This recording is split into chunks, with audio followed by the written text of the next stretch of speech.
नमस्कार दोस्तों, मैं हूं दिनेश किवोरा। स्वागत है आपका बिंदास बोल के इस कार्यक्रम में।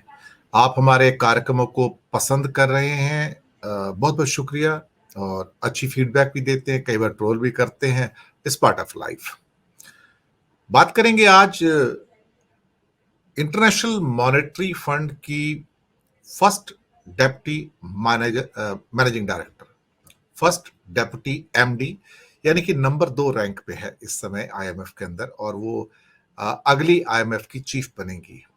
अब वो भारत आई हुई थी और उनका एक स्टेटमेंट, उसके अंदर बहुत सारी बातें, कई इंटरव्यू भी आए हैं उनके। उनका कहना था कि 2027 में बस 2.5 से 3 साल के अंदर भारत तीसरी बड़ी अर्थव्यवस्था बन जाएगा। बहुत खुशी की बात है। लेकिन साथ में यह भी कह दिया कि आप तीसरी बड़ी अर्थव्यवस्था तो बन जाओगे, लेकिन आप जॉब क्रिएट नहीं कर पा रहे हो। और आप जॉब्स क्रिएट नहीं कर पाओगे जितने हमें जॉब चाहिए। You will not be able to create those jobs. और यहां पर बहुत बड़ी चिंताएं जताई गई हैं।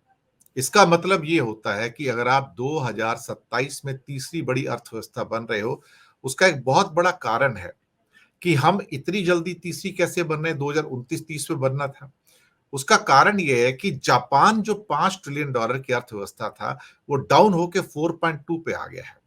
जापान की करेंसी भी डाउन हुई है, जापान की इकोनॉमी भी डाउन हुई है। तो जापान $5 ट्रिलियन की इकोनॉमी पर तीसरी बड़ी अर्थव्यवस्था था, अब वो डाउन होकर 4.2 पे आ गया है। इसके साथ ही जो जर्मनी है वो भी 4.2 पर है। बस 19-20 का दोनों के अंदर फर्क है, वो होता रहता है। तो तीसरे चौथे के अंदर जर्मनी और जापान आते हैं, लेकिन वो सिर्फ अब 4.2 पे है। तो भारत को अब तीसरी बड़ी अर्थव्यवस्था बनने के लिए $5 ट्रिलियन की इकोनॉमी नहीं चाहिए, बल्कि सिर्फ $4.25 बिलियन की इकोनॉमी चाहिए, जो बहुत बड़ा फर्क है। हम ऑलरेडी इस टाइम 3.5 पे हैं, तो 3.5 से 4.25 तक आते आते 3 साल लग जाएंगे। ये गीता गोपीनाथ का कहना है। अब ये इसके लिए गीता गोपीनाथ की भी जरूरत नहीं है। आप खुद ही अगर 6-7% से अगर ग्रोथ लगा लोगे तो $3.5 ट्रिलियन से $4.25 ट्रिलियन पे आप ऑटोमेटिकली पहुंच ही जाओगे। देखा जाए तो वहां पे ज्यादा देर नहीं लगेगी। खैर, ये एक पार्ट है। लेकिन दूसरा पार्ट है कि जॉब्स पैदा नहीं होंगे। जॉब्स पैदा नहीं होंगे तो फिर इसका मतलब है कि हमारे देश के अंदर जो भूखमरी है वो और बढ़ेगी। अब एक सवाल उठता है, हम अपने आप को तीसरी बड़ी अर्थव्यवस्था कहेंगे और चौथी और पांचवी पे जर्मनी और जापान आ जाएंगे, या जापान और जर्मनी आ जाएंगे। उनके अंदर भी ऊपर नीचे आजकल हो रहा है। कुछ महीने वो ऊपर चला जाता है, कुछ महीने वो ऊपर चला जाता है। तो ये उसके अंदर भी स्विंग्स आ रहे हैं एक्चुअली, जर्मनी और जापान के बीच में। अब सवाल ये पैदा होता है यहां पर कि $30 ट्रिलियन की अर्थव्यवस्था अमेरिका और $20 ट्रिलियन की अर्थव्यवस्था चीन, हम कुल मिला के 2027 में $4.25 ट्रिलियन की अर्थव्यवस्था होंगे, गीता गोपीनाथ के अनुसार। और अमेरिका 30 से हो सकता है 34-35 तक चला जाए। चीन जो है 20 का 22-23 तक आ जाए, संभावनाएं हैं। खैर, रहेंगे तो दोनों वही। लेकिन पूरी दुनिया का जो जीडीपी है वो $100 ट्रिलियन का माना जाता है, और उसके अंदर $50 ट्रिलियन की जो अर्थव्यवस्था सिर्फ उन दो देशों की है, अमेरिका की और चीन की है। और बाकी $50 ट्रिलियन के अंदर पूरा विश्व आता है, यानी कि बाकी 200 देश जो बच जाते हैं। भारत भी उन 50 के अंदर ले दे के सिर्फ $3.5 ट्रिलियन की अर्थव्यवस्था है। तो भारत का हिस्सा भी कोई बहुत ज्यादा बड़ा नहीं है। लेकिन चूंकि भारत की आबादी काफी है, अब सवाल ये भी आता है यहां पर कि क्या अमेरिका की इतनी बड़ी इकोनॉमी है, तो अमेरिका की इकोनॉमी में क्या अमेरिका में भूखे नंगे भिखारी लोग हैं क्या, जिनको रोटी खाने को नहीं मिलती? नहीं भैया, सबको मिलती है। वहां तो करीब करीब $80,000 की पर कैपिटा इनकम है, $80,000 की। उसके बाद दूसरे नंबर पे चीन आता है। चीन की अर्थव्यवस्था करीब करीब $20 ट्रिलियन की, 140 करोड़ लोग हैं। उनकी पर कैपिटा इनकम करीब करीब 13-13,500 की स्टेप पड़ती है, 13-13,500। भारत की अर्थव्यवस्था सिर्फ $3.5 ट्रिलियन की, और हमारी पर कैपिटा इनकम $2,500 की है। $2,500, सिर्फ $2,500।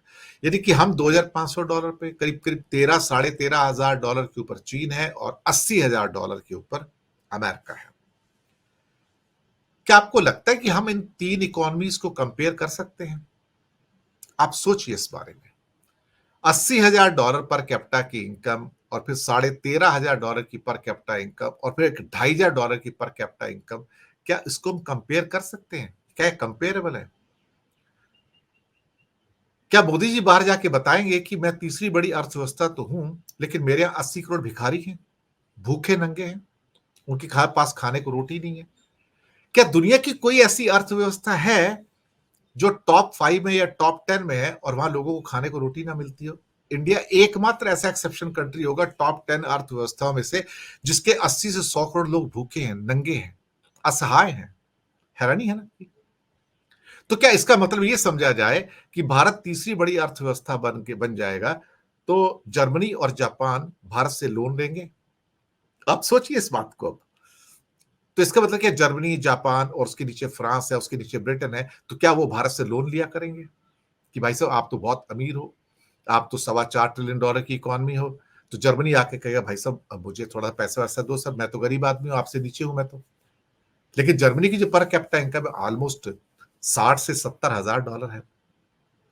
जापान की पर कैपिटा इनकम वो 70-75 हजार डॉलर है उसकी, तो वो तो जर्मनी से भी ज्यादा है उसकी, तो ऑलमोस्ट $80,000 के आसपास आता है वो भी जापान भी। तो क्या अब जापान और जर्मनी और नीचे उसके फ्रांस और ब्रिटेन जो है और उसके नीचे इटली भी आता है, तो क्या वो भारत से आके कटोरा लेके आएंगे, भीख मांगेंगे भाई आप मेरे को लोन दो? अभी तक तो भारत ही लोन लेता है इनसे, भारत ही उनसे ग्रांट लेता है। तो क्या भारत जापान से लोन लेना बंद कर देगा तीसरी बड़ी अर्थव्यवस्था बन के? हमें शर्म नहीं आएगी कि हम तीसरी बड़ी अर्थव्यवस्था होके भी हम उससे लोन लेंगे? अजीब सी कहानी है ना कि हम तीसरी बड़ी अर्थव्यवस्था होके हम चौथी, पांचवी, छठी, सातवीं, आठवीं, नवीं, 10वीं अर्थव्यवस्थाओं से हम लोन लेंगे, भीख मांगेंगे कि भैया हमें पैसे दो। हम उससे ये कहेंगे हम तीसरी बड़ी अर्थव्यवस्था है लेकिन हमारे पास 80 करोड़ भिखारी हैं, हम उनके पास खाने को रोटी नहीं है। कैसा लगेगा? कैसा लगेगा? यही गीता गोपीनाथ कह रही थी कि आपके पास एम्प्लॉयमेंट नहीं है, आप बड़ी इकोनॉमी बन जाओगे और उसके बाद सेकंड और फर्स्ट का तो खैर चांस ही नहीं है, सदियों तक चांस नहीं है इंडिया का, वो तो भूल जाओ उसको कि अमेरिका कभी नंबर 1 से नंबर 2 पे आएगा या कभी चाइना नंबर 2 से, हो सकता है चाइना कभी टॉपल कर जाए अमेरिका को, नंबर 2 से 1 पे आ जाए, लेकिन 1 और 2 तो यही रहेंगे ना अल्टीमेटली। आधी दुनिया तो उनकी है ना, हम कौन है उनके सामने? हम तो पीनट्स भी नहीं है। मोदी जी कहते हैं कि हम विकसित भारत बन जाएंगे 2047 में और 23-24 साल के अंदर, लेकिन विकसित भारत बन के भी हमारी पर कैपिटा इनकम 12-13 हजार डॉलर होगी। यही टारगेट है ना इनका, तो 12-13 हजार डॉलर, अभी $2,500 है। $12,500 पे भी आने के लिए आपको 5 गुना बड़ा बनना पड़ेगा, 5 गुना। तो क्या 20 साल में आप 5 गुना बढ़ सकते हो कि 22 साल में? 20-22 साल में क्या आप 5 गुना बड़े हो सकते हो क्या? इम्पॉसिबल है, इम्पॉसिबल है। उसके बहुत सारे कारण हैं, इसलिए नहीं कि इंडिया हमेशा 6-7% से बढ़ेगा, नहीं बढ़ेगा, क्योंकि दुनिया की जियोपॉलिटिकल सिचुएशन बदल रही है और कहीं भी कभी भी कुछ भी हो सकता है। और एक जरा सा इंडिया को झटका लगा तो इंडिया 5 साल पीछे चला जाएगा। अभी कोरोना में झटका लगा था, हम 5 साल पीछे चले गए। 2019 में जो हमारे इकोनॉमिक एक्सपर्ट हैं गवर्नमेंट के, नागेश्वरम साहब इकोनॉमिक एडवाइजर भी हैं, वो कहते हैं कि पहली बार 2024 के अंदर हमारा जो टोटल जो इकोनॉमी है रियल टर्म्स में 2019 के मुकाबले 2024 में 20% ऊपर आई है, यानी कि 5 सालों में हम सिर्फ 20% ऊपर आए हैं। तो कोरोना हमारे 5 साल खा गया है उसके अंदर। तो क्या आपको एक आधा और झटका लग गया कुछ इस किस्म का, या वर्ल्ड इकोनॉमी में झटका लग गया, तो आप पीछे नहीं आएंगे? आप सोचते हो कि अगले 20-22 साल में आप 5 गुना बड़े हो जाओगे, लेकिन आप पिछले 5 साल में सिर्फ 20% बड़े हुए हो। 20%। आप ख्वाब देख रहे हो 500% के। मैं आपको इक्वेशन इसलिए समझा रहा हूं कि दुनिया के अंदर इस किस्म के शेख चिल्लियों के ख्वाब ना देखे जाएं। तीसरी बड़ी इकोनॉमी का मतलब ये नहीं कि यहां भिखारी कम हो जाएंगे। तीसरी बड़ी इकोनॉमी का मतलब ये नहीं कि यहां भूखे नंगे कम हो जाएंगे। तीसरी बड़ी इकोनॉमी का मतलब ये नहीं कि लोग यहाँ पे रात को खाली पेट नहीं सोया करेंगे। तीसरी इकोनॉमी का मतलब ये नहीं कि यहाँ कुपोषित नहीं होंगे। तीसरी बड़ी इकोनॉमी का मतलब ये नहीं कि भारत ह्यूमन डेवलपमेंट इंडेक्स में बॉटम पे ही रहेगा। अनइवन इनइक्वालिटी, यही इनइक्वालिटी है। दौलत है लेकिन चंद हाथों में है, बाकी कौन है? भिखारी।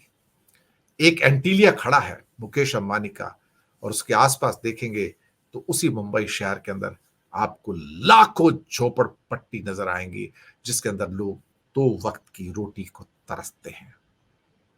ये वही भारत है जहां पर आपको 5,000 करोड़ एक शादी के अंदर व्यतीत किए जाते हैं, और उसी भारत में करीब करीब आप समझो तो 80 करोड़ लोग भारत के अंदर एक वक्त भूखा पेट सोते हैं, कुपोषित हैं। ये भारत भी हो सकता है। तो इसलिए तीसरी बड़ी अर्थव्यवस्था बनने पर खुश मत होइएगा, क्योंकि उससे हिंदुस्तान में भूखे और नंगों की संख्या कम नहीं होगी, बल्कि बढ़ेगी। कम नहीं होगी, बढ़ेगी। अब उस पे आप गर्व करना चाहो, रोना चाहो, हंसना चाहो, जो करना कर लो, जैसी आपकी इच्छा। लेकिन हरे पर्दों के पीछे जो हिंदुस्तान की कालिख और गरीबी है, वो छुपाई से छुपती नहीं है ना। शुक्रिया आपका।